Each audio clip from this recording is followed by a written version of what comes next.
Est-ce la fin des privilèges des parlementaires français? La loi sur la moralisation de la vie publique a en tout cas été adoptée le 9 août dernier, une loi qui devrait changer la vie des politiques. Mais avons-nous atteint l'exemplarité? On voit cela avec Jean-Christophe Picard, président de l'ONG anticorruption Anticor. Jean-Christophe Picard, bonsoir. Bonjour. C'était une promesse de campagne, la loi de moralisation de la vie publique est passée. Ça y est, la confiance des Français en la vie politique est rétablie? Ce serait bien, non, mais la confiance ne se décrète pas, elle nécessite du temps, mais il faut quand même se noter que le nom de la loi a changé. C'était initialement la loi rétablissant la confiance. Là, maintenant, aujourd'hui, c'est la loi pour la confiance, donc on voit bien que l'ambition est quand même un petit peu moindre, mais il faut aussi quand même se rappeler que la loi de moralisation n'est pas encore terminée, parce qu'il y avait trois volets dans cette loi. Là, c'était le deuxième volet. Voilà, il y a la loi ordinaire qui a été votée le 3 août, la loi organique a été votée le 9 août, et il y a une loi constitutionnelle qui est en fait le morceau le plus intéressant de cette ambition, qui doit être votée. On a pas vraiment de date pour l'instant, mais donc on voit bien que c'est pas encore terminé. Et on espère beaucoup dans cette loi constitutionnelle. Et c'était quoi pour vous, un slogan de campagne présidentielle ? Non, c'est une réaction au scandale, mais vous savez, en France, on évolue sur la moralisation de la vie politique à chaque fois à cause des scandales. On a eu l'affaire Cahuzac qui nous a permis d'améliorer un petit peu les choses en matière de lutte contre la fraude fiscale. Aujourd'hui, on a eu l'affaire Pénélope Fillon qui a quand même faussé, voire parasité l'élection présidentielle, et l'opinion publique a été un petit peu traumatisée. Et on a donc apporté cette réponse pour justement, suite à ce scandale, on a apporté un début de réponse pour éviter que ça ne se renouvelle. Alors justement, vous avez rencontré François Bayrou, alors ministre de la Justice, et visiblement, vous n'avez pas totalement convaincu. Quelles sont vos grosses déceptions ? Écoutez, on a, oui, plusieurs déceptions. Déjà, il y a deux dispositions qui étaient dans le programme d'Emmanuel Macron. Donc là, forcément, on est un petit peu déçus. Le casier judiciaire. Casier judiciaire vierge, qui est extrêmement important et symboliquement très fort, qui est passé à la trappe, alors que c'était clairement un engagement de campagne d'Emmanuel Macron. Et puis, sachant que dans d'autres métiers, si nous n'avons pas un casier judiciaire vierge, on ne peut pas exercer, tout simplement. Il y a 400 métiers, comme par exemple les fonctionnaires, il faut un casier judiciaire vierge, et on nous explique que pour être élu, ce serait pas nécessaire. Donc c'est un petit peu compliqué à expliquer à l'opinion publique, et on est extrêmement choqué de cette position. Mais donc, on parle de quelle infraction, au juste? C'est les infractions d'atteinte à la probité, mais le pire que ça dans cette affaire, c'est que la loi a déjà été adoptée en première lecture par l'Assemblée nationale le 1er février 2017. Donc en fait, la nouvelle équipe revient en arrière, parce qu'il y avait une loi qui était déjà dans les cartons, il n'y avait plus qu'à la faire passer au Sénat, et qui était d'ailleurs plutôt bien écrite, et qui concernait effectivement les infractions liées à les atteintes à la probité qui Comme empêcheraient... quoi, par exemple ? Des délits de corruption, prise illégale d'intérêt, par exemple, délits de favoritisme, etc. Donc c'est quelqu'un qui aurait commis ces délits ne pourrait plus être candidat.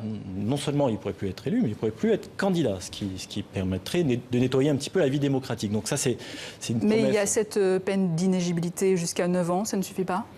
Alors c'est une peine complémentaire qui ne s'appliquera que pour l'avenir, et surtout le juge peut ne pas l'appliquer. En fait, c'est un petit peu ce qui existe aujourd'hui. C'est qu'aujourd'hui, elle existe déjà, la peine. Le juge peut l'appliquer. Demain, il pourra ne pas l'appliquer. Voilà, bon, ça ne va pas changer grand-chose. Donc, ce n'est pas une peine complètement automatique. Et surtout, elle ne s'applique qu'aux futurs délits.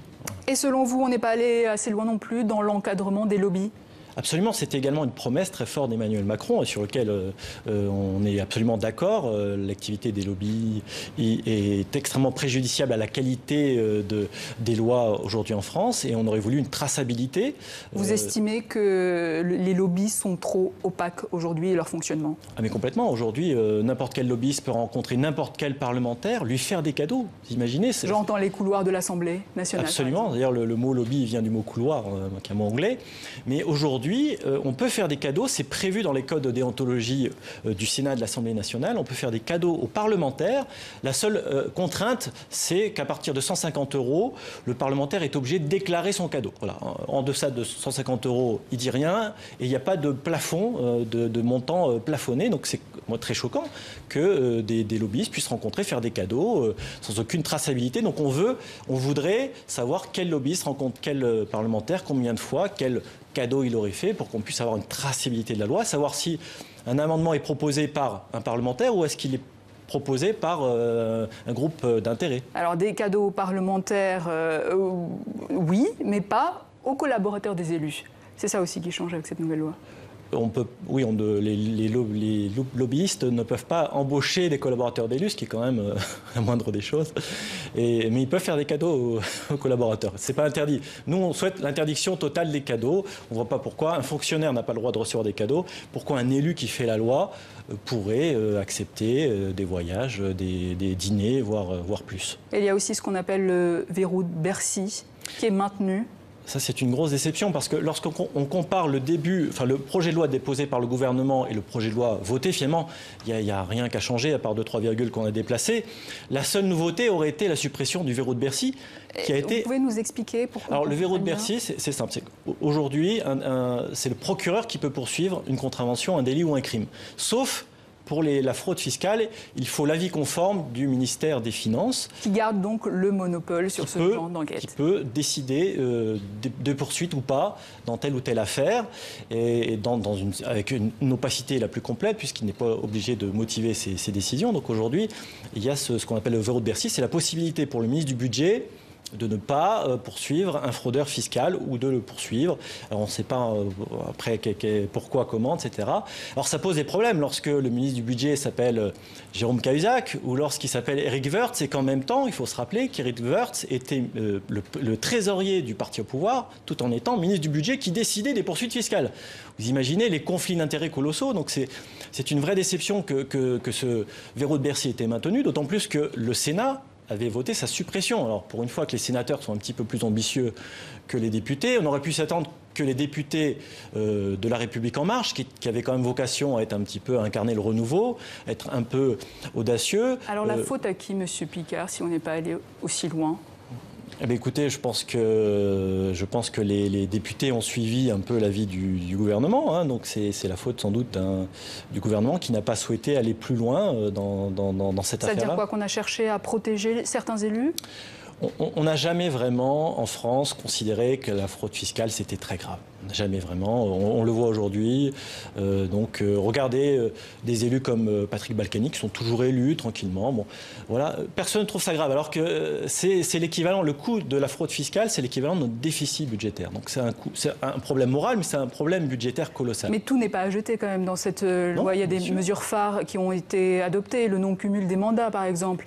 Un maire ne peut pas être député. Ça, c'est un changement. Alors, c'est pas dans cette loi-là. Ça c'est dans une loi précédente. Ce qui serait intéressant, c'est la loi constitutionnelle qui devrait limiter le nombre des mandats dans le temps. Ça sera une vraie révolution. La loi qui a été adoptée, oui, il y a des avancées, bien sûr. La fin de la réserve parlementaire, qui était un énorme scandale. Alors ça, c'est une enveloppe de 35 000 € par député et qui peut servir aux initiatives locales.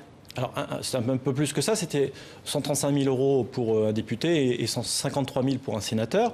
Et ça a transformé le parlementaire en Père Noël chaque année qui distribuait de l'argent de manière complètement discrétionnaire, sans critères objectifs. Et le Conseil constitutionnel a rappelé que ce dispositif n'était prévu par aucun texte.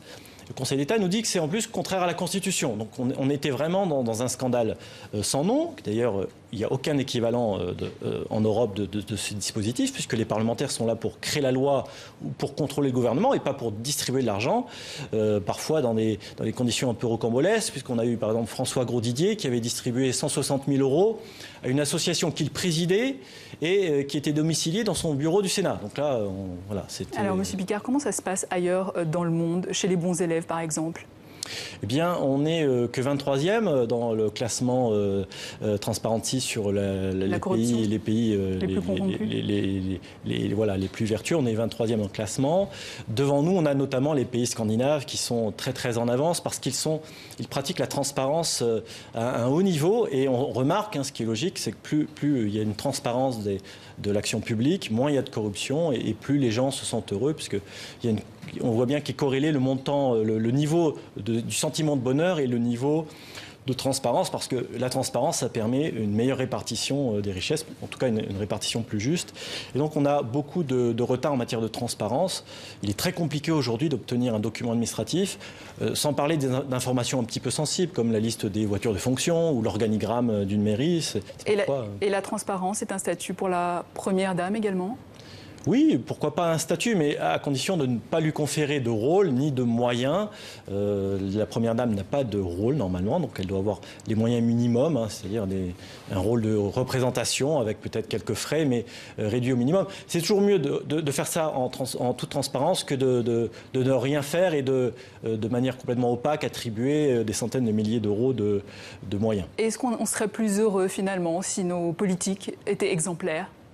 Oui, bien sûr. Encore une fois, il y a un impact économique considérable. La corruption et la fraude fiscale, c'est vraiment ce qui explique aujourd'hui notre déficit. Donc on paierait tous moins d'impôts, ou alors on aurait des services publics de meilleure qualité, ou on aurait des prestations sociales plus importantes. Donc nous sommes tous victimes de la corruption et de la fraude fiscale. Il faut bien comprendre ça, c'est pas anecdotique. Le message est passé, Jean-Christophe Picard. Merci. Je rappelle que vous êtes président de l'association Anticorps.